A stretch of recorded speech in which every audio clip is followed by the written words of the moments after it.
Streaming. Hello, hi everyone. And so this is Jeremiah Adams. I'm here with Peter Terry, and we are starting the Kitáb-i-Íqán session series. And so, take it away, Peter. Well, welcome to all of you who could come, and the many who have not yet been able to join us. I understand that there were about 36 people who signed up for the Sunday session, and I apologize for what became inevitable, that I suddenly had to reserve Sundays for things that I'm doing with my family.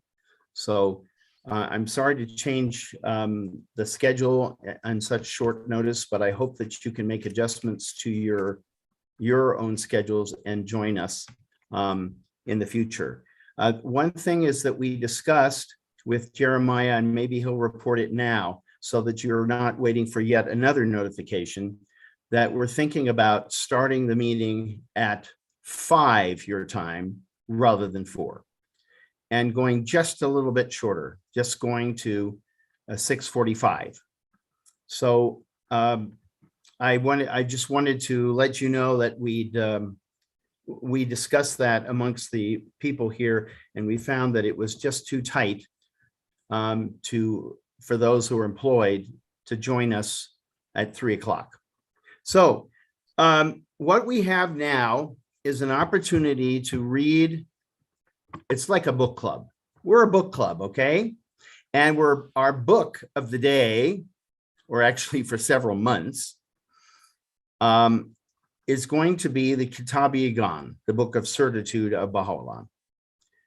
And many of you may have read the Kitáb-i-Íqán at some point in the past, and then got so busy with your life that you didn't go back to read it. Or maybe you just went to look for good quotes for feast or for a holy day celebration or something. This is going to be really something different. It's going to be the kind of intensive reading that that most of us haven't had an opportunity to do. And I mean also myself, to be able to share this reading of this book over a period of months it's a gift from God, as far as I'm concerned. And it's a gift that we wouldn't be able to appreciate if we didn't have the internet and these kind of forums where we can discuss things, see things, and communicate with each other directly. Literally, our forebears, the Baha'is of the early 20th century or even middle 20th century, had no capacity to do what we're doing today. And so I figure we've got the capacity, let's use it. Okay. So I'm going to ask Jeremiah to put up the document that I've prepared of notes. And while he's doing that, I wanted to encourage you during these few months to look at the bibliography and to take a look at the resources that are offered there. And that includes 2 books on the subject. Maybe I'll find more. It's the 2 books that I put there. One is by Hooper Dunbar. The other one, let me see. What is the other one? Do you have that list right here? Oh, I think the other one is by a Baha'i from the Northwest named Christopher Buck. He wrote basically a master's thesis on the Kitáb-i-Íqán, and then he published it with some expansion. So we're going to begin at the real beginning of this book, as it's known in English, with this very brief, very succinct, and very important first statement by Shoghi Effendi. It's actually the only statement he'll make in the whole book. But it's full of interesting questions. So I assume that all of you have read this passage before, and I don't think I need to be reading, or anybody else needs to be reading the text aloud for people to appreciate what it means. I think we should go directly to the questions that I have inserted that are basically deconstructing the text. The first one, what previous attempts were made to introduce the Kitáb-i-Íqán to the West, that is, in Western languages? Is there anybody in this group who knows the answer to that?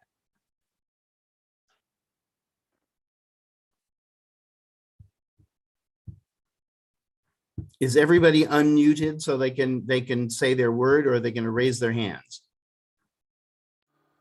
Everyone has the ability to unmute themselves. Okay. So am I to take this silence for basically an admission that you don't know about earlier attempts? That's fine. So there's nothing judgmental about how we run this. It's simply, I want to make sure that I'm not reiterating things that somebody else in the class already knows, because I'd rather that that person share it with other people. So there were two previous attempts to introduce the Kitáb-i-Íqán to the West. One was by Ali Quli Khan, who was the father of Marzieh Gail, a very devoted Baha'i who was in the diplomatic field. And because of his expertise in English, he served in that capacity, both for the British and the American government. So that was a very early one, towards the beginning of the 20th century. And another one that happened quite early as well was a translation made by Hippolyte Dreyfus. Hippolyte Dreyfus was the first French Baha'i. He was from a Jewish background. He had legal training, and he set himself the goal of learning both Arabic and Persian, and he mastered both languages. And so he did a lot of translations of the writings into French. So we have the Kitáb-i-Íqán in two Western languages by, say, 1915. And the Guardian clearly believed that this being the most important work of Baha'u'lláh in terms of its richness of theological content, or if you will, its richness in imparting essential spiritual truths of the religion of God, really. He obviously felt that it was so important to have this in really good English, really fluent English. And the Guardian was absolutely fluent in English. He learned English as a small boy when he was in Haifa. He learned it at the University of Beirut, and then he learned it at Oxford University. So his training in English was really meticulous, and he took to the language. As all the Pilgrim notes attest, the Guardian's English was completely intelligible to anybody, and at the same time miraculous, because the richness of the words that he would use. He would use vocabulary that many of the Americans had never heard in their lives. So it's a real privilege for us that we have his translation. And look at what he says about it. He says, and this is question 2, in language, however inadequate.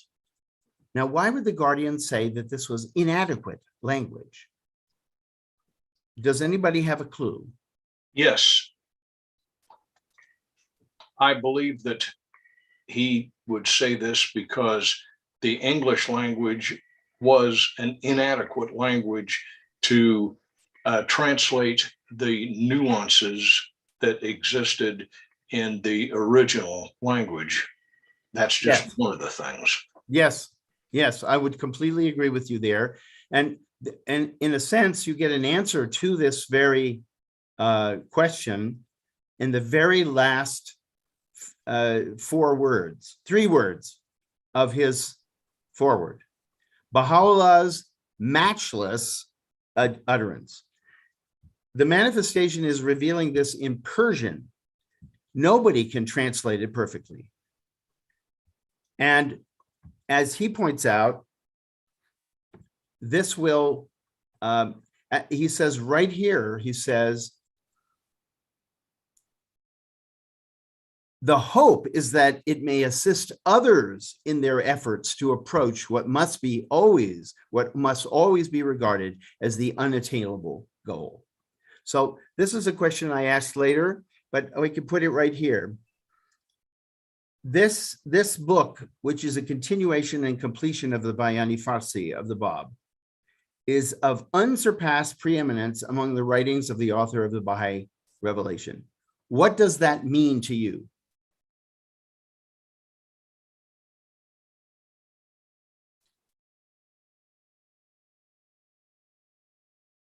If you're drawing a blank, I think what I'm alluding to is the fact that he wrote the Kitáb-i-Íqán.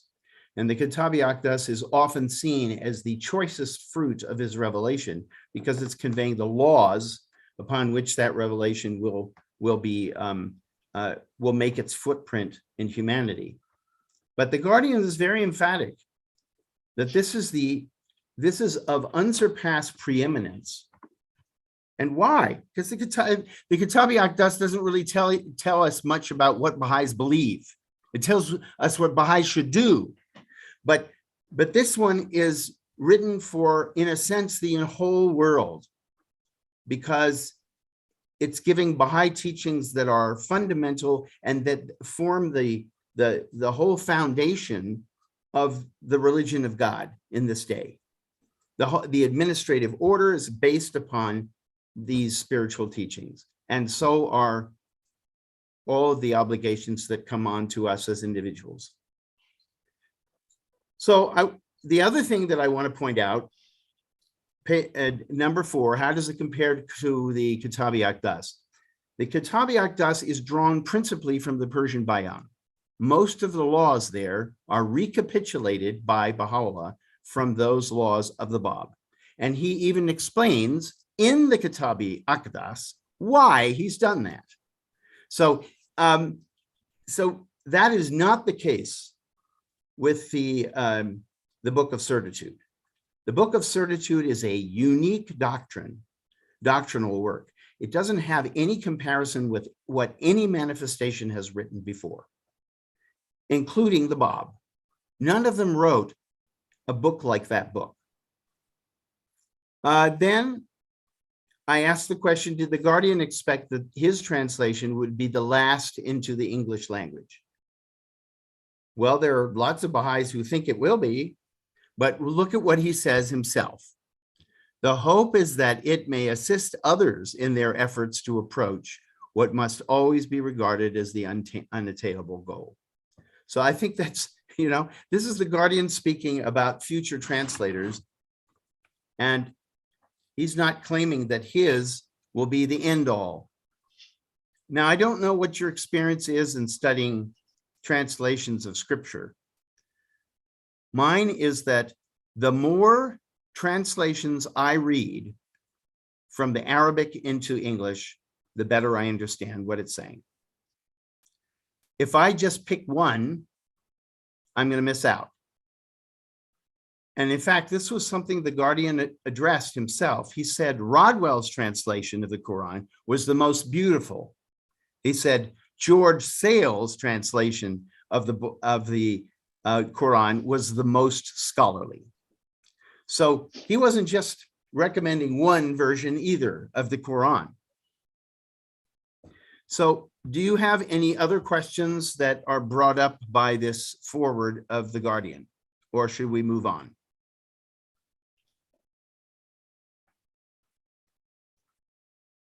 No words. Okay, I will take that as a move on. Okay, so let's look now at the next selection. Rather than jump into the deep text itself, I decided I wanted to share with you the questions that were submitted to Baha'u'lláh and that he answers in the Kitáb-i-Íqán. The questions were submitted by Haji Mirza Sayyid Muhammad, who is called the greatest uncle. And he was a maternal uncle of the Bab. And he was not on board. The Bab hadn't convinced him in his heart that there was any reason to renounce Islam and adopt a new religion. And so he submitted these questions to Baha'u'lláh, and the original text of the questions is published in Mr. Faizi's book that's listed there. And there's more information about this particular letter writing in Taherzadeh's Revelation of Baha'u'lláh, Volume 1, and in Baluzzi's Baha'u'lláh, King of Glory, with page numbers listed there, and Christopher Buck's Symbol and Secret, which, as I said before, that book is in print and available on Amazon. So I wanted to ask some questions of you before we move to actually reading what this uncle of the Bab wrote to Baha'u'lláh. So first thing I ask is, why did the uncle of the Bab turn to Baha'u'lláh for answers to these questions about his nephew's prophetic calling? Why didn't he turn to somebody else? The nominal head of the Baha'i community, or the Babi community rather, was Mirza Yahya. So from the reports we've received, this uncle of the Bab was encouraged very much to contact Baha'u'lláh when Mirza Yahya was almost impossible to find, because he was hiding. He was trying to protect himself from persecution. And so you weren't going to get a commentary, you weren't going to get some answers from Mirza Yahya because of that. And the Baha'u'lláh already had quite some reputation in Baghdad, even though this was some years before he declared himself. So I asked the second question: was the uncle of the Bab convinced of the prophethood of the Bab by Baha'u'llah's answers?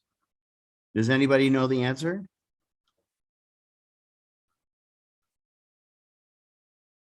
Yes, he was convinced. He became a completely loyal Baha'i for his entire life, and his descendants became Baha'is. So this book did something, right? There are a lot of books out there you can read, and they're nice, and you get a warm, huggy feeling when you read them, but they don't change your life. This changed this man's life, because once he became a Baha'i, he is subject to all of the bigoted persecution of the mainstream religion in Iraq and in Iran. And he had the guts to make that decision. And honestly, my friends, it took a lot of guts to decide to become a Baha'i in those days. Every single one of the believers knew that they could be martyred for the cause.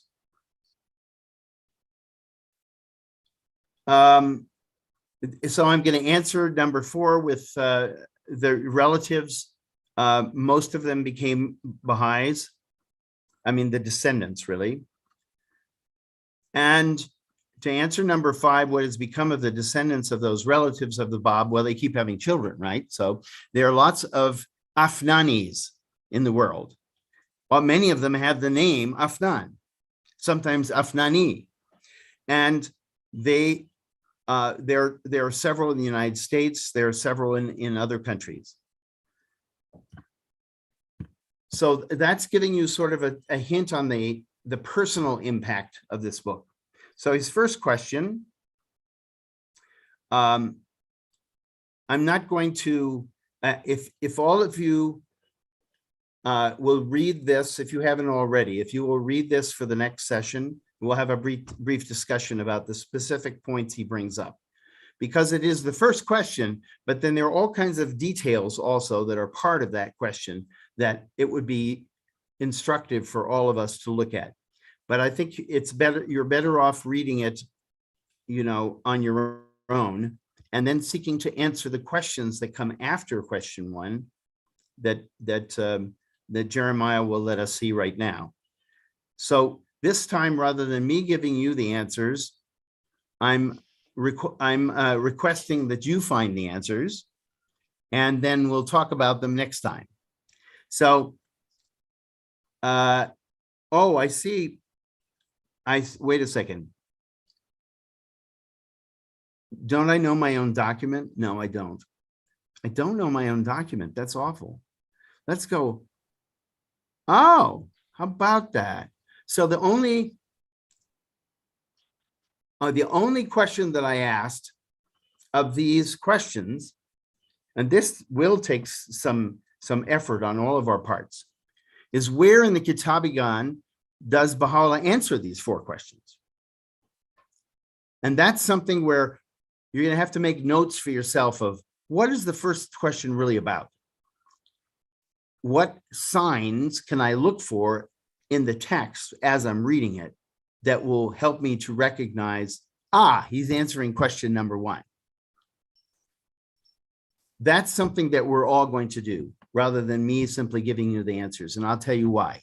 Because I want to tell you that the greatest appreciation that I've had of the Baha'i writings has not been in what people try to explain to me and write books about and papers about and give lectures about. The most exciting is when I find it myself. And I realize, because of something that Baha'u'lláh said in Kitáb-i-Íqán, that is what he's intending. He's intending that we go and read this book and come to our own heartfelt and mental connection with the words. So please make a note of that.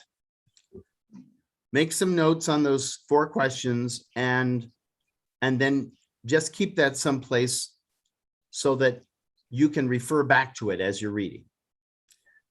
Now he opens this tablet in the name of our Lord, the Exalted, the Most High. This is pretty strongly indicative that he was going to explain the teachings of the faith, and particularly the history of the faith. He was going to do that from the new perspective of being a Babi, because Baha'u'lláh was known as a Babi long before he declared himself to be him whom God shall make manifest, the promised one of the Persian Bayan. So the Bismillah actually has tremendous importance to people of Islamic heritage. Whenever the muezzin recites the call to prayer, the dawn prayer in particular, he's going to use a particular invocation, which is different from this. Bismillah ar-Rahman ar-Rahim. In the name of God, our God, or our Lord, the Rahman ar-Rahim is usually translated as the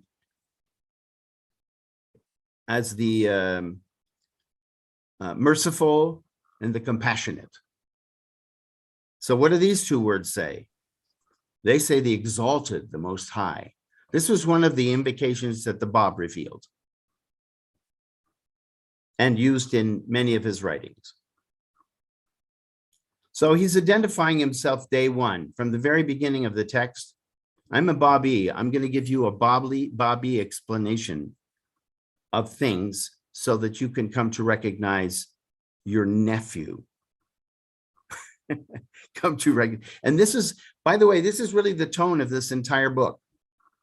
These are proofs for all the manifestations, and they're the proofs specifically for the Bab, because he's attempting to convert the uncle of the Bab to his faith.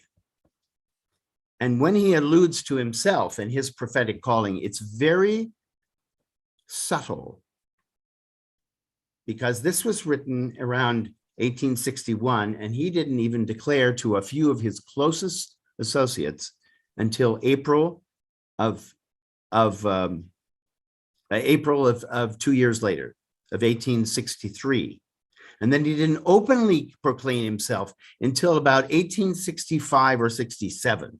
So you see, this is work that comes across as being by a Babi, even though it's written by Bahá'u'lláh, a manifestation of God. This is one of the ways in which the Babi and Baha'i revelations are interpenetrating. They're connected so closely that you can't really pull them apart. So I've highlighted the text here to distinguish it from any comments or questions that I raise, mostly questions. And this first part, if you could scroll a little bit, Jeremiah, this first part of the Kitáb-i-Íqán is giving an overview of the preparation that the uncle of the Bab and any reader of this treatise needs to do. He says, the essence of these words is this: they that travel the path of faith, they that thirst for the wine of certitude, must cleanse themselves of all that is earthly, their ears from idle talk, their minds from vain imaginings, their hearts from worldly affections, their eyes from that which perisheth. And this is such an important principle, which you find in the very beginning of the Seven Valleys. And you find it reiterated throughout the Kitáb-i-Íqán. Our capacity to recognize the manifestation mostly depends on us, not on him. He doesn't make us do it. He doesn't even, there are so many things that he could do that might convince people immediately of his prophetic nature. But he didn't do them. Or if he did them, he told people to keep it quiet. It reminds me of this passage in the Gospels where Jesus is with three disciples and he shows what it means to be the glory of God. He shows his cosmic existence, so to speak. And then he tells them, shut up, don't tell anybody about this. Well, in a sense, you know, we're going to see something of that here. So now in the introduction, he's talking about how high and low have at all times yearningly awaited the advent of the manifestations of God in the sanctified persons of his chosen ones. But how often, this is where he says, he goes and says, how often have they yearned for this? But then when he arrives, they reject him. So the whole purpose of the book is basically to explore two themes. Why do people reject the manifestation of God? And number two, what evidences of his prophetic calling can we find in the book? Because the book is the source for the Muslim. The Quran is the source for all truth for him. And for Christians, of course, it would be the Bible. For Jews, it would be the Bible. Very interesting that we'll see evolving out of this study is that Baha'u'lláh addresses the questions related to these two themes, the reason why people reject and how they come to recognize. He talks on this point, quoting from the Old Testament and the New Testament. He's clearly up to something here. He's not just trying to change the heart of this one man, because this one man does not take the scriptures of Christianity or Judaism as being binding. The only book that's binding for him is the Quran. And yet Baha'u'lláh cites verses and gives commentaries on many, many verses in the Gospels. So let's continue.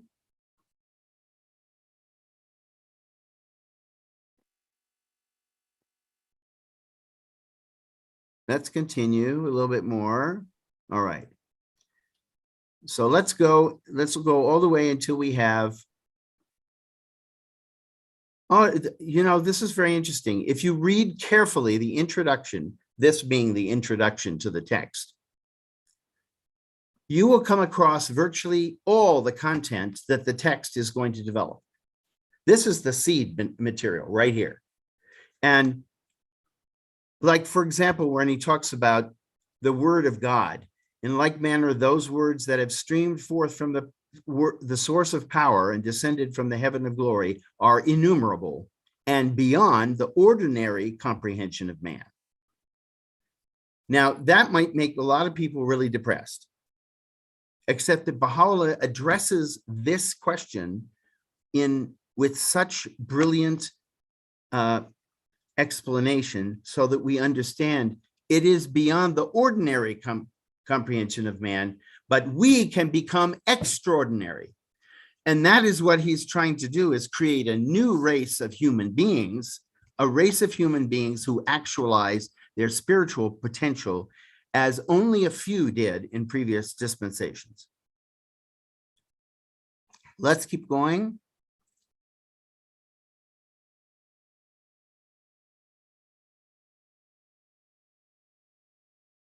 Aha, here we go. So I put some questions at the bottom, which are not quickly, you can just scroll a little bit more. Yeah, there are just 4 of them. So these are questions that I ask about this introductory part of the text.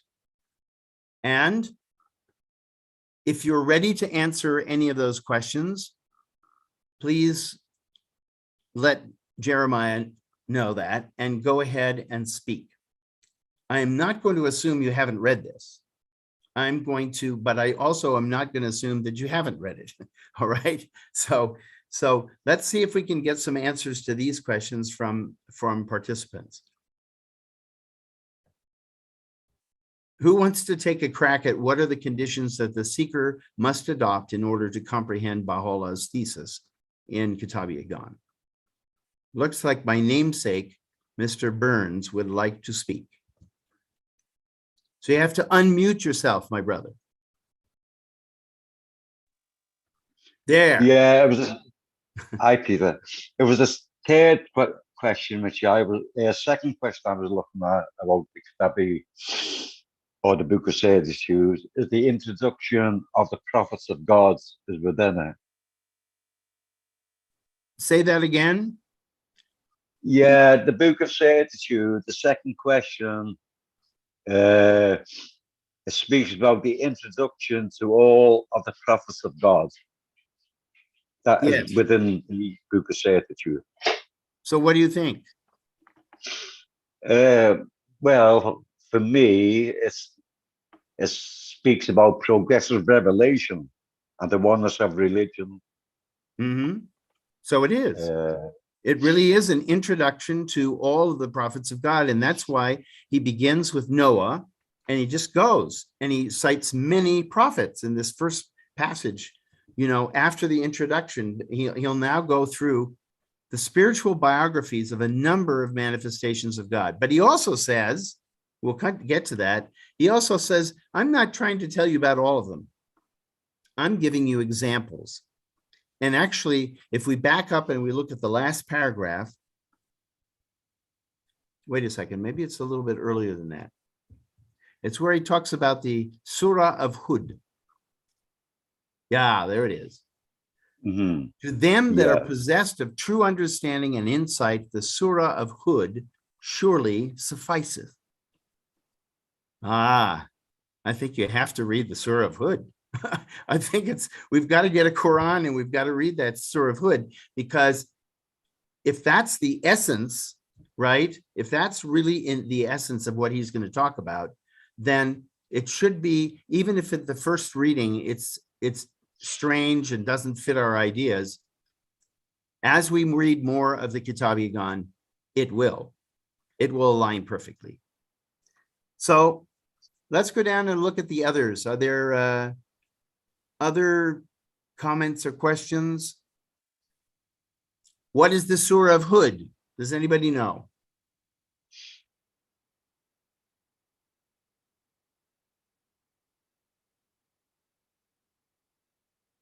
The Surah of Hud, the Surah means chapter. It's a chapter about a manifestation of God named Hud. was not found in the Old Testament or the New Testament. But Baha'u'lláh cites him because he's found in the Quran. And there's a whole chapter of the Quran called the Surah of Hud. So if you look at any translation into English, you will find this. And if you have any difficulty finding it, you can just type in Surah of Hud in the Quran into Google search, and you will get a result immediately. So let's scroll down again. So he says, what are the conditions? Wait a second, is this right? What are the conditions that the seeker must adopt in order to comprehend Baha'u'llah's thesis in Kitáb-i-Íqán? What I'm asking you to do is to look at this forward material and find the conditions that the seeker needs to adopt from this text alone. Later on, we'll have plenty of opportunity to look at other texts that talk about the same theme. And this, again, you can do, this is part of your homework for next week. And the Surah of Hud, I've already identified it for you. And then you can ask yourself, when you read the Surah of Hud, why is this surah sufficient? Why would Baha'u'lláh say that it's sufficient? I'm not going to answer that, but I think the Quran, reading the Quran, is going to answer that. So now starts a new section. Now he's going to treat a number of prophets. Now, how many of you have actually read up to reading number 6, which is through through the introduction? How many have read the introduction to the Kitáb-i-Íqán already? And I mean recently. Jeremiah, can you see a show of hands? Because right now I can only see the text in front of me. Okay, all right. So, yes, so I would recommend that all of you just read this introductory material and then read as much as you can of the next group of materials, which are themed according to specific manifestations of God. But the most important thing would be to read the introduction, so that next time we can actually discuss the introduction and answer some of those questions together. But I'm giving you a preview then, which will probably be for the following session rather than for next week. The first one he talks about is Noah. And it's interesting that he doesn't say anything about previous manifestations. We know from other writings of the Bab and Baha'u'lláh that there was a manifestation named Adam. There may have been several named Adam. And named Adam may not even be true, because Adam in Hebrew means man. And so he may just have been called the man, but he was a manifestation. He was the manifestation, okay? So there's a good reason why he might have left Adam out. And there are a couple that I can think of, really. One of them is that our awareness of the prophethood of one called Adam is very limited, extremely limited. There are a bunch of different stories, and it's hard to reconcile them. And we don't know what replies to who, He doesn't want any confusion here. The whole purpose of this book is so that the uncle of the Bab will achieve certitude in the faith of God. Certitude. So he's only quoting things that are part of the essential argument when you're speaking with somebody who is an unbeliever. In this case, it's Noah, because Noah, you remember, the deluge killed all of humanity. There were no people left except for Noah, his wife, and his sons, and probably their wives too, because otherwise there wouldn't be any way for them to have children. So he's starting a new beginning. And Baha'u'lláh is citing him for lots of reasons, including that Jesus pointed out and talked about the day of Noah. And he even said that in my second coming, it will be like the day of Noah.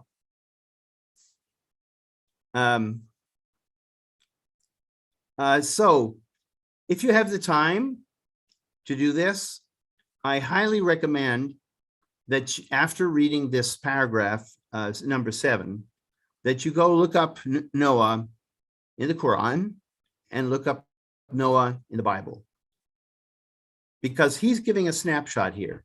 The more information you have, the more you're going to understand what his objective is here. Let's go now to, I wanted to comment on one thing. So it says,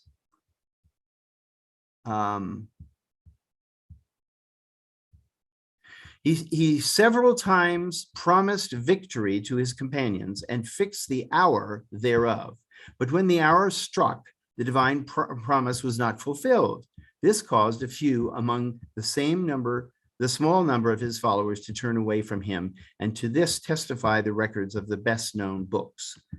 Now, why did I pick out that verse? Because the same thing happened with the Bab. The same thing. The Bab spoke of, because he was fulfilling the prophecies of the 12th Imam and of the Mahdi, and for Sunni Muslims, that there would be some sort of a great conflagration in which he and his followers would prevail over the armies of the world. And this is how the faith of God was going to be finally spread.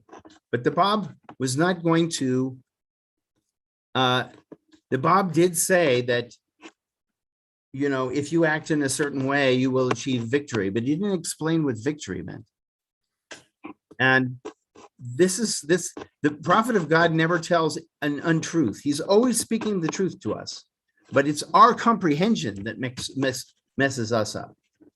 We think that when he says something that sounds literal, it must be literal, and it can't have any other meanings. And we also think that if somebody makes a prophecy, that it will necessarily come about the way we expect it to come about. So he's going to get into this a lot in this whole treatise of Kitáb-i-Íqán. Peter, I actually have a question in reference to what you just said about humanity misunderstanding. Now, I'm not 100% certain about this, but wasn't the universal thought surrounding the return of the Qaim or the Mahdi, was that specifically when the Bab came, everyone, the cultural understanding was that he was the return of the 12th Imam. Is that correct?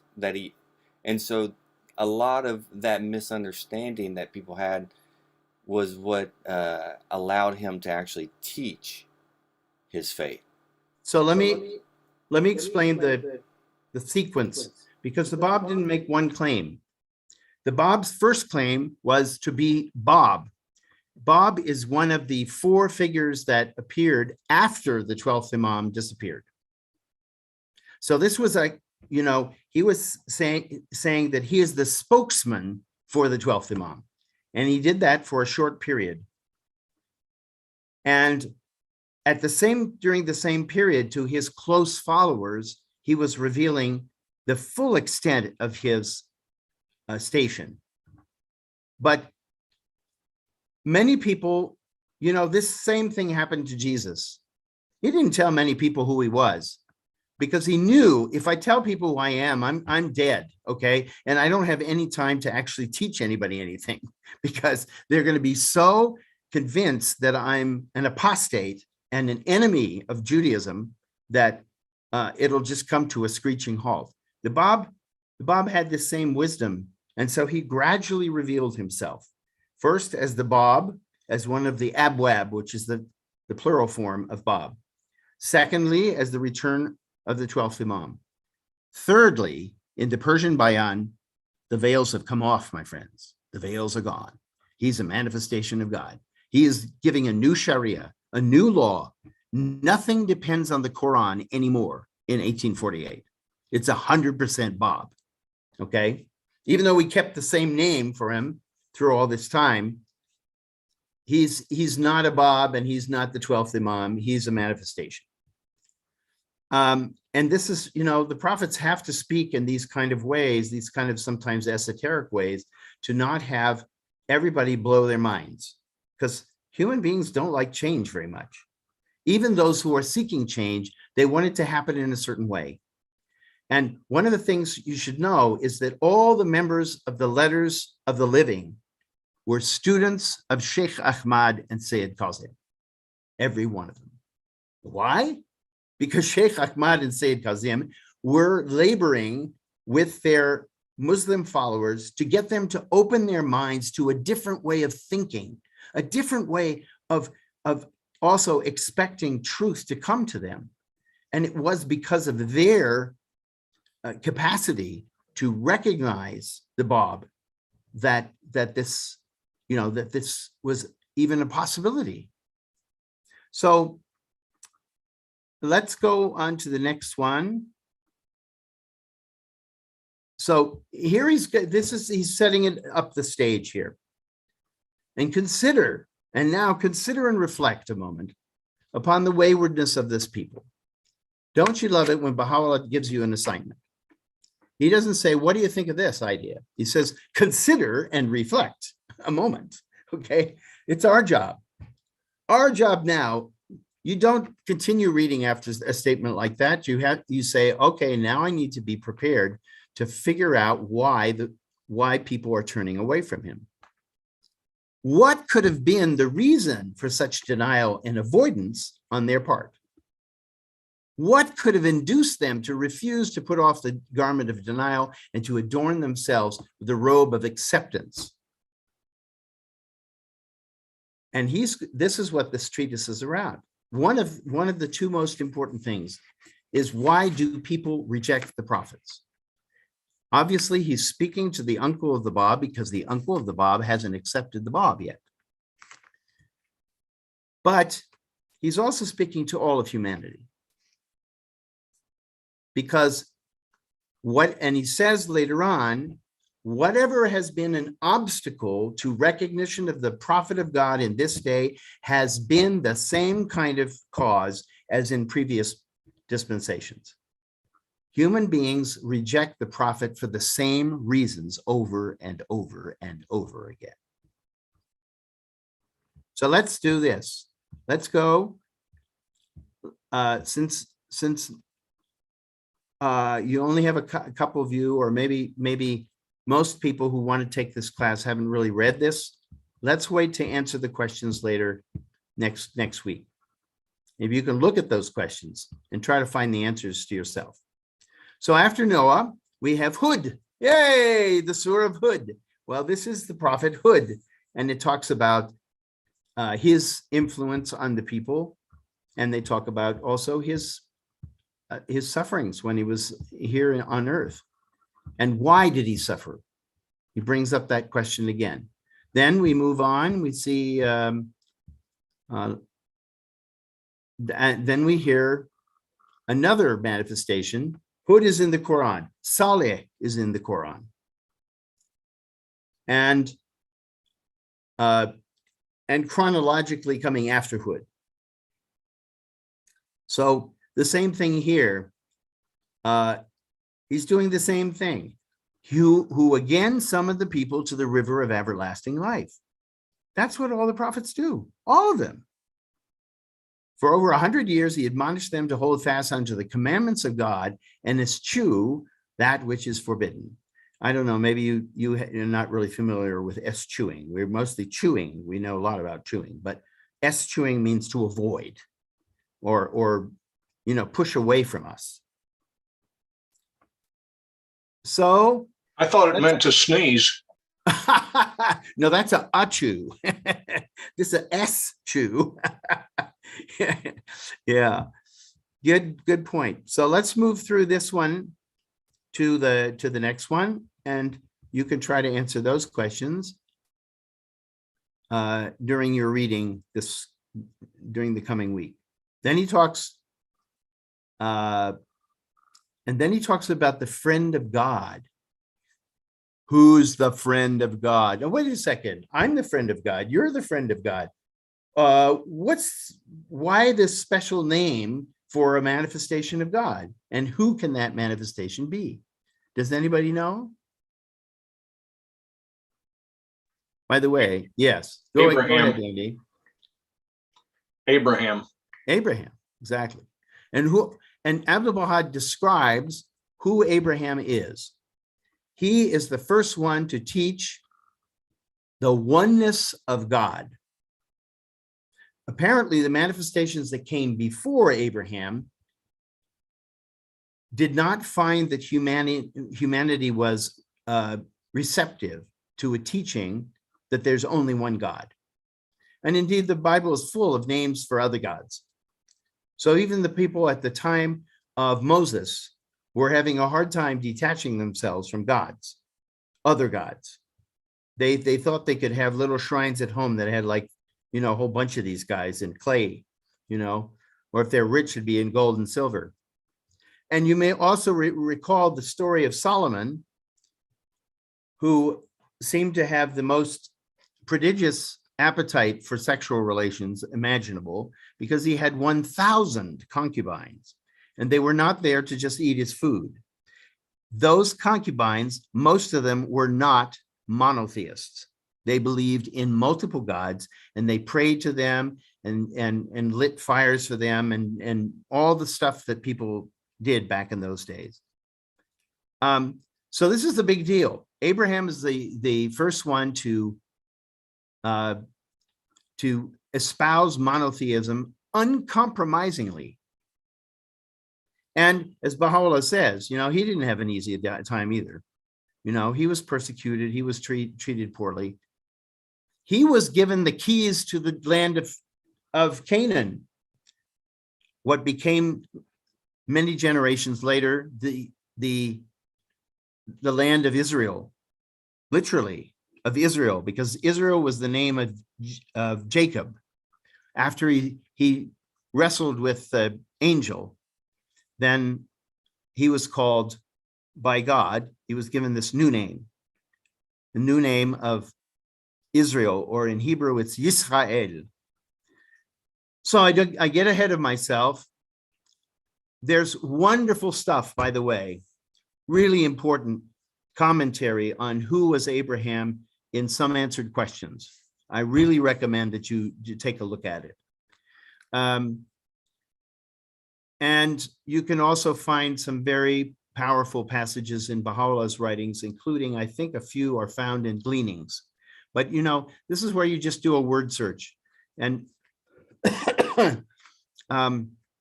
my old copies of Gleanings have a huge index because they didn't have search engines.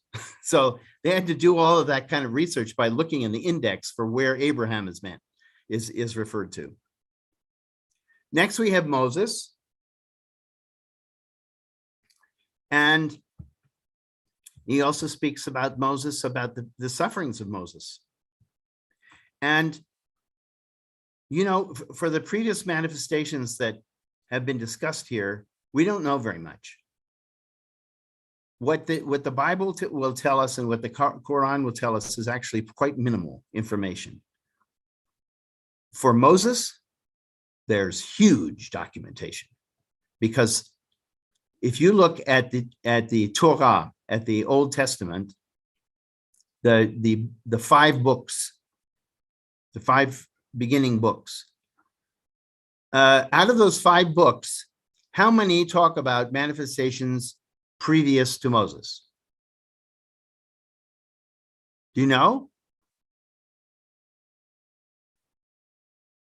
If you look it up in your Bible, it will become really clear. Genesis. That's the one book that's about all these prophets that came before Moses. And then the next 4 books, right? Because it's the Pentateuch, the 5 books. The next 4 books are about Moses. Moses was the first one who codified law for the Israelites, for the descendants of the 12 tribes. And that law would also include the creation of institutions. It would create a manner of worship, as well as guidelines for how to treat many different human interactions. So, but he's not going to dwell on Moses. You'll see when he closes this, when you go to the bottom of this paragraph. Yeah, okay. You'll see it was twice as long as the previous one, but it's not much longer. Okay. And then he gets to the punchline. And this is pretty astonishing. It certainly has always been to me.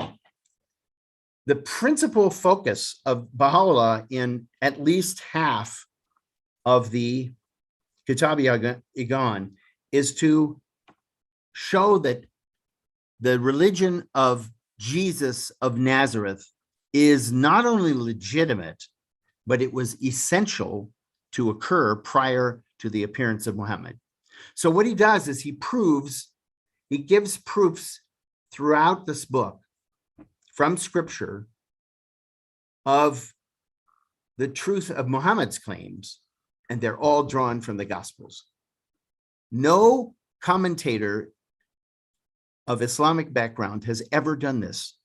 This is a completely unique thing to do, and it speaks to all of us. It's one of the reasons why we can go and read that, and we come to understand progressive revelation, not from some theoretical point of view, but Baha'u'lláh is showing you these are the objective signs that there was going to be another messenger of God coming after Jesus.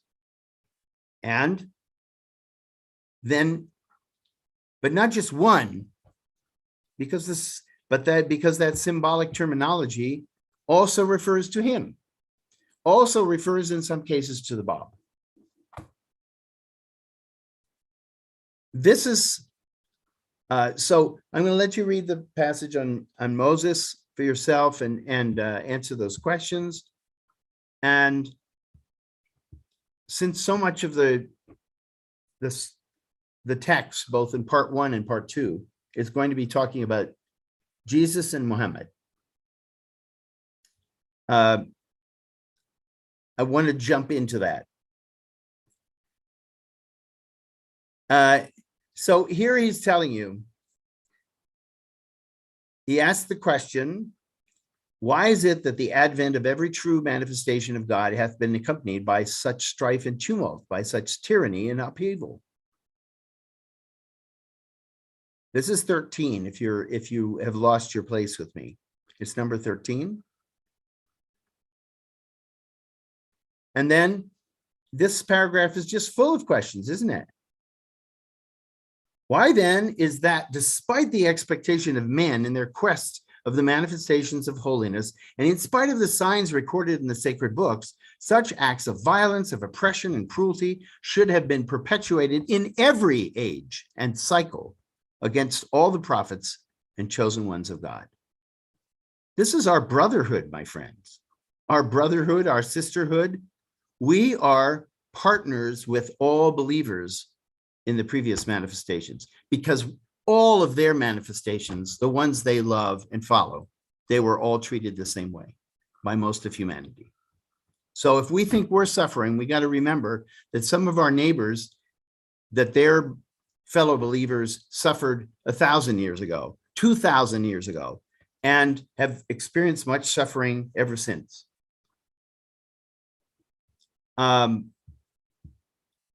So here, again, this is kind of a general introduction because it's pertaining to all the prophets of God. And then we go to the next one. The next reading is 14. And he keeps asking these penetrating questions, and he won't let up, because this is something I really appreciate about the manifestations. They don't ask you a question once, they ask over and over again. Because the first time you hear it, it may not penetrate. You may be still so accustomed to your own manner of thinking that you don't feel comfortable dealing with that thought. So you can push it away, right? Well, let's stick that under the carpet, right? Or put it in the closet. But he won't let you do that, because here he is again. He's saying, reflect. What could have been the motive for such deeds? And again, he's asking us to use our heads. Think, feel, respond to this. It's not just empty words we're talking about here. These are the most precious people on earth, or the people who have been inspired by God to give us a message, and we treat them like you know what. And that's pretty awful. That's very awful. And then he raises a wonderful thing. He says, to maintain that the testimony of providence was incomplete, and that it hath been therefore the cause of denial of the people, is but open blasphemy. And why? How far from the grace of the all-bountiful and from his loving providence and tender mercies it is to single out a soul from amongst all men for the guidance of his creatures, and on the one hand, to withhold from him the full measure of his divine testimony, and on the other, inflict severe retribution on his people for having turned away from his chosen one. The rejection of the manifestation is not his fault. It's not the fault of religion. It's the fault of us. And don't we know that we would always like to make it the fault of somebody else? It's so much more convenient to blame somebody else than to own our own responsibility for things. But see, Baha'u'lláh is much more gentle than I am.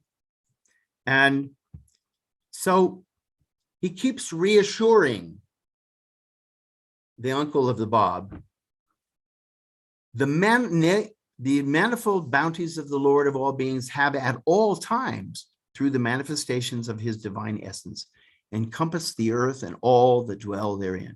Not for a moment hath his grace been withheld, nor have the showers of his loving kindness ceased to rain upon mankind. And here's the punchline. Consequently, such behavior can be attributed to naught save the petty-mindedness of such souls as tread the valley of arrogance and pride. Oh boy. Yes. I'm going to let you steep yourself in this passage. Let's look quickly at the next passage that's going to come up. All right. So I want to propose to you that you read through 14, try to answer the questions to your best of your ability, and then we'll have a brief review of those readings the next time, and then we will go to, for the following week, we'll have everybody reading from 15. And I'm going to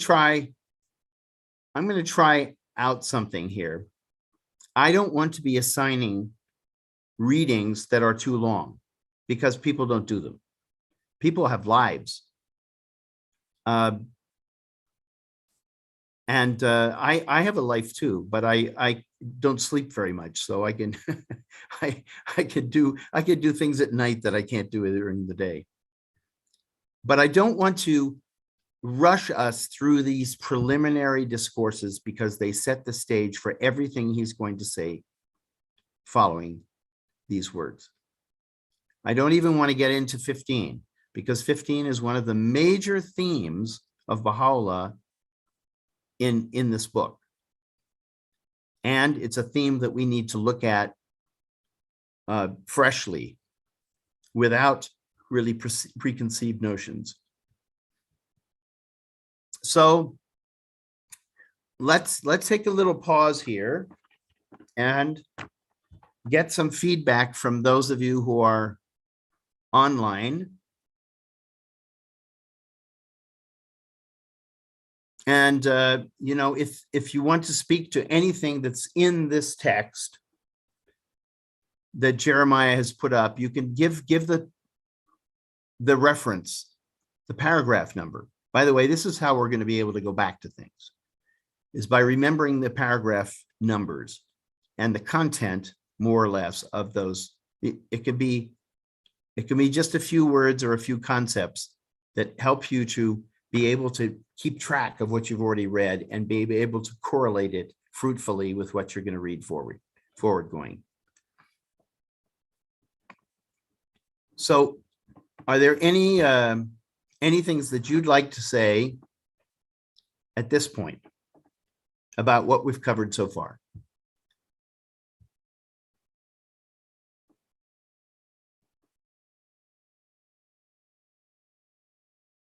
Come on, Sharon, I know you have something to say.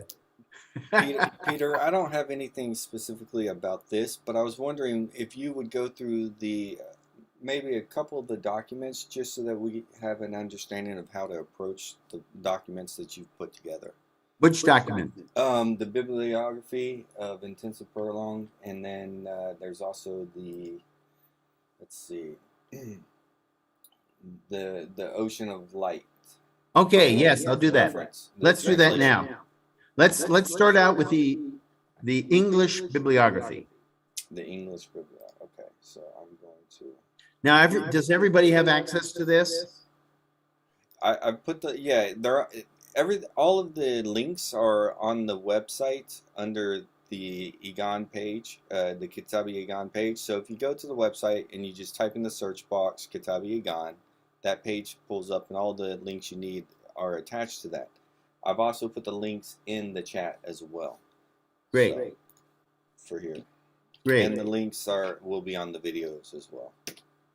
Yes, so let's look at the bibliography first. We'll just go systematically through these various resources. Thank you. Because I think what you've discussed so far kind of helps us understand the outline that you put together, at least on this text that we've discussed previously. Now, Now I do have a question because we haven't really pinned down how much reading we are wanting people to do per week in order to be able to complete the reading of this book by the middle of February. It's actually shorter because I just put the meetings until December, but we can, you know, depending on the next couple of sessions, we'll have a better idea of the actual progress of each class, so or session, so we'll know where we should go from there. So you know, after about the third or fourth, we should have a pretty good rhythm and understanding, and then we can really nail down how long it's going to take from that point on. Yeah. So for all of you, I want to tell you a very brief anecdote. In the Pilgrim Notes of the Guardian that were preserved by a couple of different pilgrims, the Guardian at one point asked, well, so are people reading the writings in your community? Are they studying the writings? And they said very enthusiastically, yes, we had a weekend in which we did the Kitáb-i-Íqán. And the Guardian said, a weekend and you did the Kitáb-i-Íqán, right? And you know, this is the most important work of Baha'u'lláh. You need to understand this work thoroughly in order to be an effective teacher of the faith. So clearly his expectation was that we weren't going to take the fast lane approach to study this document. And hence the reason why I expect that the pace will go very slowly, because I want to make sure that everybody's on board. So there, right here, you can see under translations of the Kitáb-i-Íqán, you see the original one by Ali Quli Khan. And he was also assisted by Howard McNutt, who was the editor of the Promulgation of Universal Peace. And then there's one, then you have two other things. You have Kitáb-i-Íqán with an interlinear translation, which is very interesting. Then Dwayne Troxell put together a description of all the quotations from the Quran that are found in the Kitáb-i-Íqán. So you have those, you can explore the resources there and see what be useful to you. There are also 3 study guides that I found. One by Horace Holly, who was a hand of the cause and the secretary of the National Spiritual Assembly for many years in the United States. And then there are 2 other sets of, actually one of them on the bottom is our notes that were prepared, or an outline that was for a Wilmette Institute course on Kitáb-i-Íqán. Then you will see a title there, Passages from Kitáb-i-Íqán Chosen for Inclusion in Gleanings. And there are many, many of them. And then we have one of the Baha'is who has managed to find all of those and identify them very specifically. And then the next tab is analysis of Kitáb-i-Íqán. These are essays on different teachings of the Kitáb-i-Íqán, on the overall approach taken by Baha'u'lláh in that book. As you can see, when you look at actually there's only one that has the name of the author, of the person who's giving the analysis, and that's Dunbar. So Mr. Dunbar, and as you may know, Mr. Dunbar has spent many, many years as a House member, and then also since his retirement from the House, studying and teaching the Kitáb-i-Íqán. You might say it's his book, you know, for this generation. He has a very profound understanding of it. So we have a bunch of resources that are at Baha'u'lláhLibrary.com. They're usually in PDF form, but they're readable, copyable PDF. And I highly recommend them to you.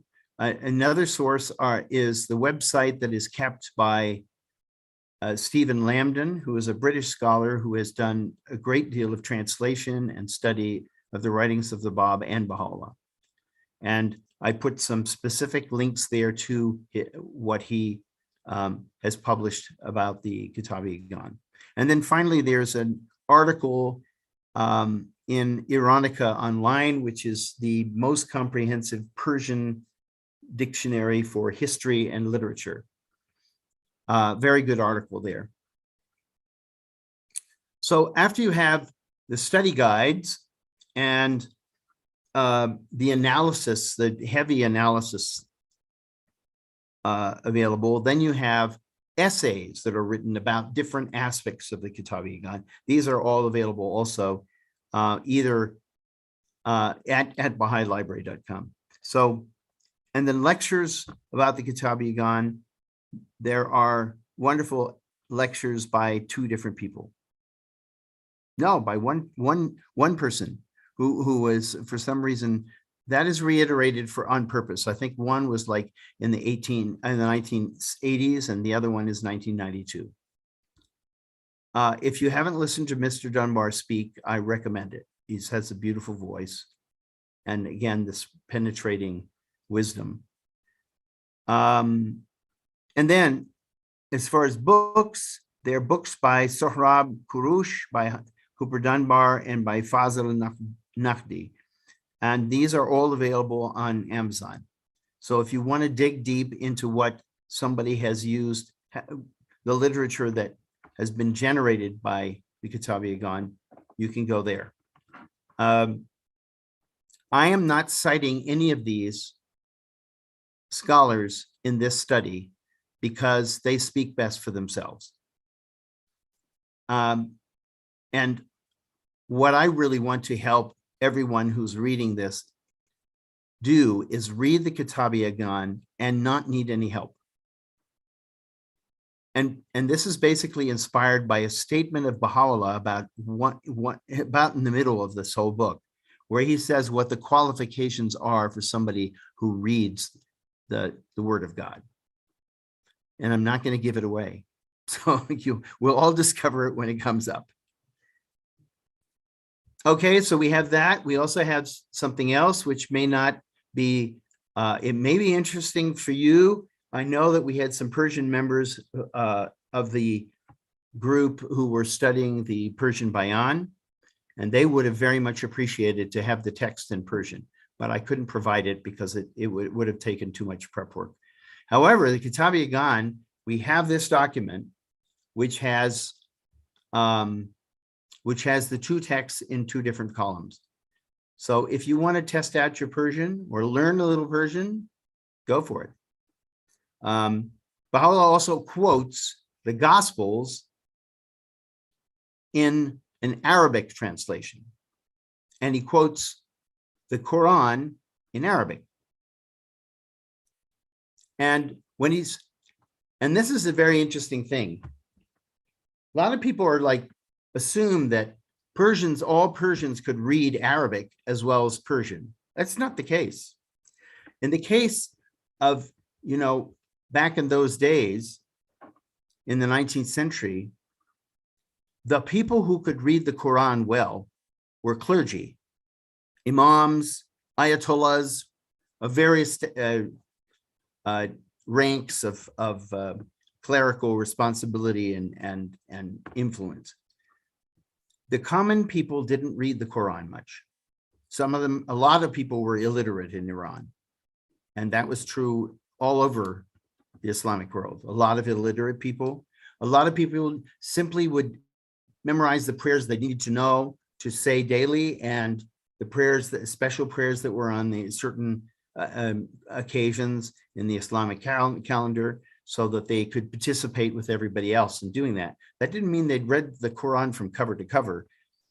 Then there are all these people who read it from cover to cover when they were 5 years old, because they started reading very early in many Muslim countries. Yes, but the problem is that if you don't use it, you lose it. And so there were so many people who, after they were children, were concentrating on something else, like, earning a livelihood. And so their Arabic was not very dependable. And this is one of the reasons why Bahá'u'lláh revealed this text in Persian. So it could not only inform the uncle of the Bab, who was not a clergyman, right? He was a merchant. And not only him, but members of his family and generally people who read Persian, to be able to read this in the original language and come to a comprehension of what the Baha'i teachings were. So this is a resource for anybody who wants to use it. Then what else did I give? There was something else. Is there anything else that on the website? That's all I have. That's all you have. Okay. Yeah. All right. So I'm thinking about the notes. I was thinking about the notes. Okay. So I'm hoping that we will get some Persians to join this class, because then they would be able to chime in with what the original Persian language is saying. That doesn't make them authorities. It doesn't make them superior in their knowledge to us. It simply provides us with a different perspective, from the perspective of somebody who speaks, reads, and writes Persian as their native language. And this is all about perspectives. The more You know, there's a man named Ruhollah Merhabkhani who's been pioneering in Spain for his whole adult life and now is in his late 90s. He wrote a biography of Mirza Abul Fazl. Really brilliant work. I mean, we don't know much about him, but Ruhollah does, right? And one of the things one of the stories he tells, he says that that Abul Fazl was regarded as the greatest scholar of the early age of the faith, and that he read the Kitáb-i-Íqán. He said himself, I have read the Kitáb-i-Íqán 6 times from perspective of intellect and once from the perspective of faith. He said all the doors opened when it was read with faith. And I think this is so important for us, is to realize this is God speaking to us. This is God speaking to us through an intermediary, but we're getting everything. He's not holding back. There are no secrets, you know? And so there won't be anything esoteric from having Persians give their perspectives. And one reason why is because Persians that I know who have actually read the Persian original of this book and the Guardian's translation say, the Guardian's translation tells me how to understand the Persian. Not only is the Persian of that time an old Persian, you know, it's 200 years old almost, but also it's a Persian that is such high quality. You know, it's not the Persian that you hear on the streets or in the cafes or in the home or in the business. No, this is something else. And if you had read, you know, the poetry of the great poets like Rumi, Hafez, and Sa'adi, you'd have some clue about the Persian of Baha'u'lláh. But he's not writing in verse. And he's not trying to entertain you either. He's trying to teach you. So if you know any Persian friends who might be persuaded to join the class, please pass along the link so they know how to register. Okay. And that goes for anybody who wants to participate. I think at this point, I don't have more to say about these texts right now because I'm wanting so much to hear from you after you've had a chance to read and to think about the questions. But I see Andy raised a hand. Excuse me, I would like you to repeat something that you said earlier. You mentioned some book that was written in French, and I'd like for you to please tell me again just exactly what that book was. Yeah, it's Kitáb-i-Íqán. Kitáb-i-Íqán was translated into French by very early on by a believer, a Persian believer who was then pioneering or travel teaching probably in Paris. And he did it with Hippolyte Dreyfus, because Hippolyte Dreyfus at the time that he was doing this translation was not completely fluent in Persian. And this man was his master, his mentor. So together they did this translation, which is available. I think I came across it in Paris at the Bibliothèque Nationale, but it's also probably available somewhere online. You know, it's very interesting now. There are all these companies who are offering reprints of books that are public domain, because it's so much cheaper to publish a book that's public domain because you don't have to pay royalties to the author. The author's long dead, right? And because copyright has expired on this book, you collect all the money. So it's really amazing what you can find nowadays if you look for books, even books that are as rare as this one. I do remember that his name was something like Mirza Habibullah Shirazi. Thank you. But you'd find it under Hippolyte Dreyfus. which is Hippolyte.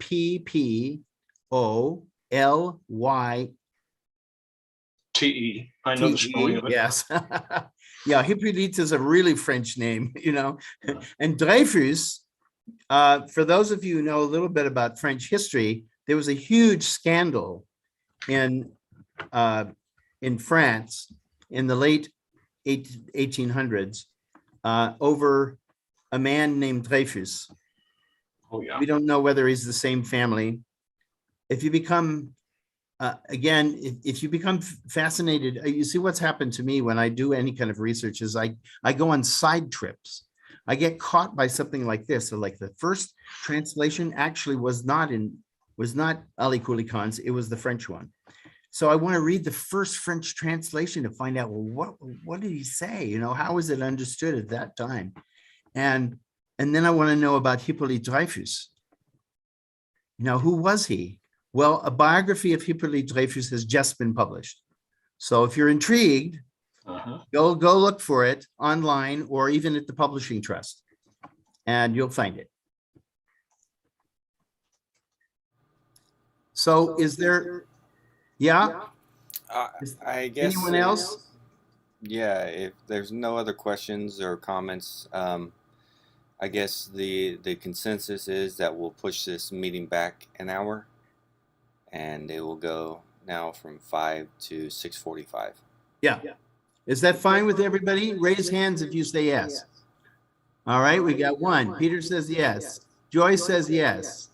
Sharon says yes. How about you, Andy? No, it's going to be too late for you. Oh, it's too late for you? We can't hear you. Most weeks I can do it, but I have medical appointments that start at like 5 o'clock. That start at 5 o'clock. So I'll end up just missing maybe a couple of days. But if these sessions are recorded, then I'll be happy to listen to the replay. Okay, that's great. Yes, if everybody else works, if this works out for everybody else, well, I'll of course go along with it. Okay, they put it up pretty quick. So, and I want to acknowledge, because I didn't look at the full menu of who we had as participants. We have one person who I'm sure is from Iceland. How about that?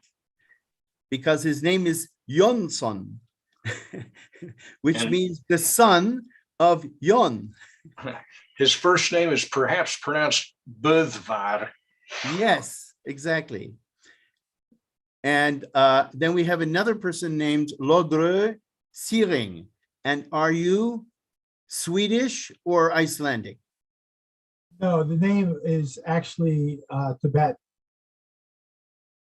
You're living in Tibet? No, I'm not. I'm living in Texas.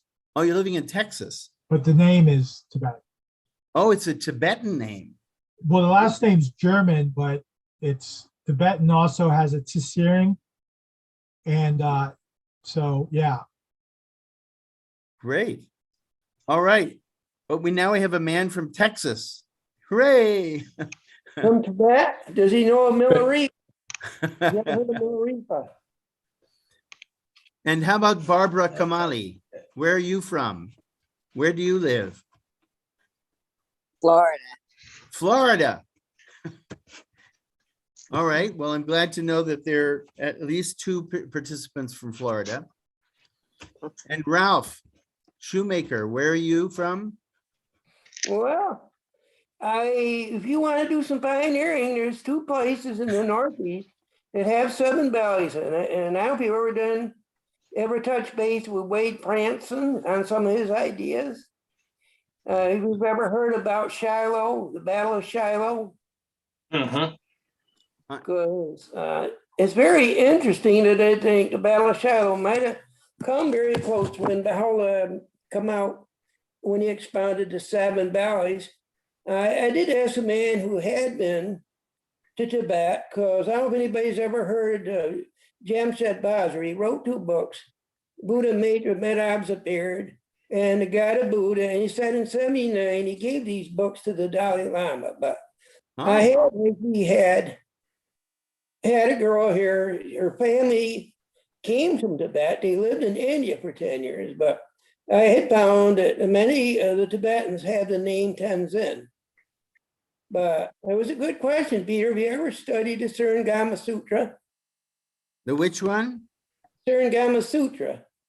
Because I was working on, I was looking at the UU ministry before I was a Baha'i. So what that's boiled down to is a universal, wait a minute, get myself, the unity of the universal manifestation of God.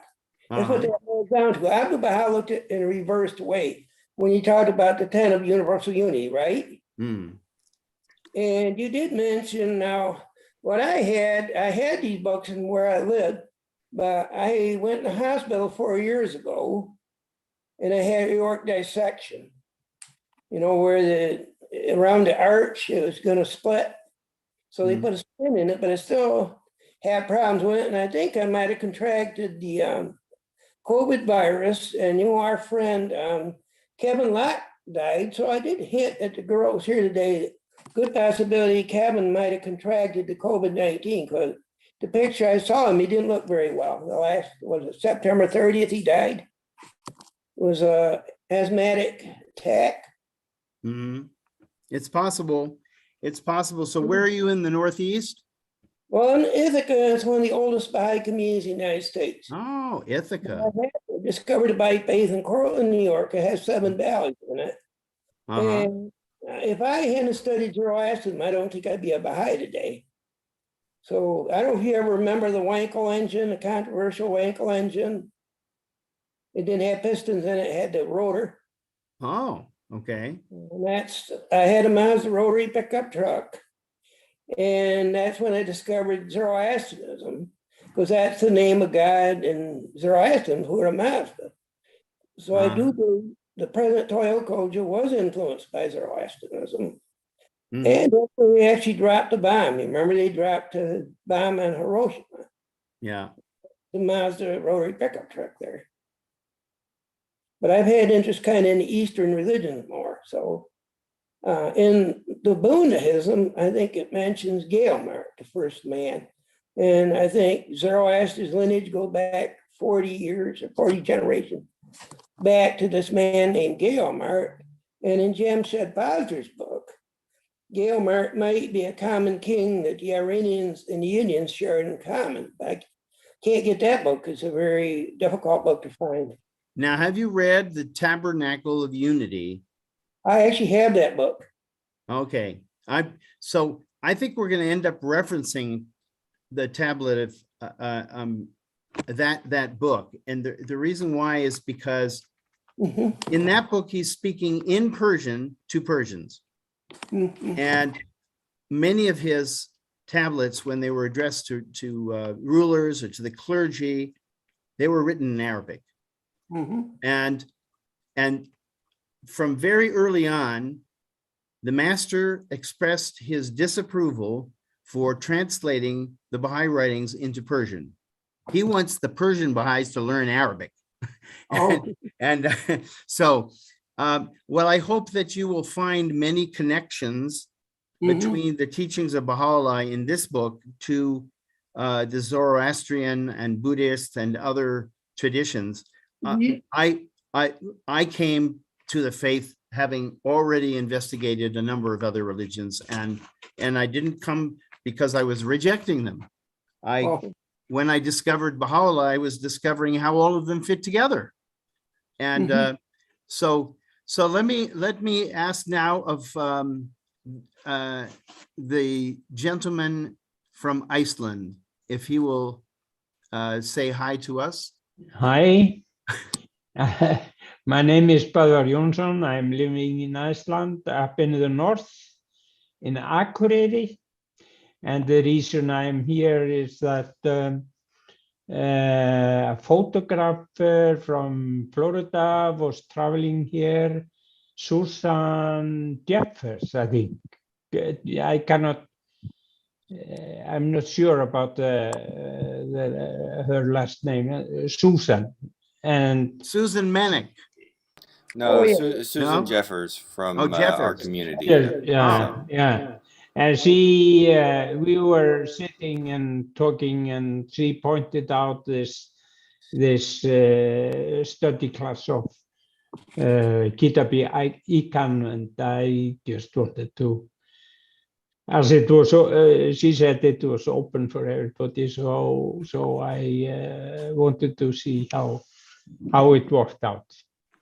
So I want to express to those of you who have, who have introduced yourselves by place of residence and background, that when I was a younger Baha'i, I did a lot of travel teaching, and I did a lot of interviewing scholars in different places. And so I went to Texas, and I went to Germany, for example, and I went to Iceland. I went to Iceland and I sang with a very famous choir in Reykjavik. Because at that time I was a solo singer, classical singer, sang with the Langholtsvir church chorale and orchestra and so forth. And I haven't been back since I performed there, which was in 1991. But Iceland is just spectacularly beautiful. If you ever have a chance to go to Iceland and meet up with our friend here, and you will be so moved at the beauty, the natural beauty, and the friendliness of the people is just something astonishing to me. I never met such friendly people in my life, but you can get to be friendly when there are only 220,000 of you, But yes, go ahead. Susan is coming here regularly. Oh, that's wonderful. Yeah, so we are in touch with Florida. Wonderful. Wonderful. Visit. Wonderful. So now you're in touch with Texas. Yeah. And with California. I'm in California. Okay. Yeah. Anybody else from far away? Yes, Peter, where are you? I am on a small island called Olead off the coast of Wales, the UK. Oh, wow. That's another place that's gorgeous. Oh, the natural beauty in Wales is just phenomenal. Wow, we really are so international this time. I love it.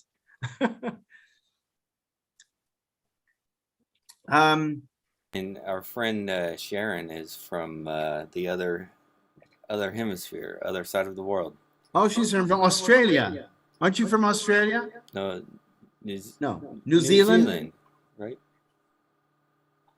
You have to We can't hear you. yourself. Now you're still muted. Sorry. Unmute. Her audio, it was unmuted. It's not working. We'll have to work with her to get it working. Yeah. Try. Say something. Oh, it's not working. You could type it in the chat. Help her fix that. That'd be great. Sharon is there are a couple of people here who are alumni from the course that we did on the Persian Bayan. And one of the reasons why they may have signed up for this class was because, according to Shoghi Effendi, who must have gotten it from Abdul Baha, or maybe even from Bahá'u'lláh, the Kitáb-i-Íqán was the finishing of the Persian Bayan. So it's not sort of like just an independent treatise. It was intended to be in effect the closing chapter of the Kitáb-i-Íqán. And indeed, very late in the Kitáb-i-Íqán, you will see where he refers to him whom God shall make manifest, which is the major theme of the Persian Bayan. It's always talking about the future manifestation. But Baha'u'lláh never says it's me, not in this book. He drops all kinds of hints You'll see. If you haven't noticed them before, you'll see them this time. But even with all those hints, he doesn't come straight out and say it. It wasn't time. The manifestations have a sense of time that's very different from ours. They can actually weigh the hearts of masses of people to see when the perfect moment is. So I want to thank you all from the bottom of my heart for participating, and I look very much to next week. And next week, if people have done some reading, sufficient reading, let's say up to through 16, then we can extend ourselves to the full 2 hours. Did this you want point, 16 or because you mentioned that you wanted us to go through 14, and then because we stopped at 15. Okay, all right, yes. So I mean 14. Yeah, Okay. I was trying to remember the number in my head, and what popped up was something that looked like 17. But you're right. It was through 14. It's in 15 that he starts to explore another theme, and a very important theme for us to come to terms with. So, Oh, before we leave, I have a little farewell tune that I would like to offer you. wonderful. And this, you talked about Noah from the standpoint of the Quran, and also from the standpoint of the Bible. Well, I'm offering a third standpoint from a fellow named Shel Silverstein, who said, God seen man sinning and it gave him pain. He said to Noah, I'm gonna make it rain. He said, hey, brother Noah, tell you what you do. Build me a floating zoo and take some of them green alligators and long-necked geese, some humpty-back camels and some chimpanzees, some cats and rats and elephants, but sure as your barn, don't you forget my unicorn. Wonderful. Thank you so much. Thank you very much, Andy. Andy is one of our guests who joins our devotionals, and he's a joy. I bet she gets you singing. Yeah. Thank you all for joining us, and we'll see you next week at 5 p.m. And everyone have a wonderful evening. Yeah.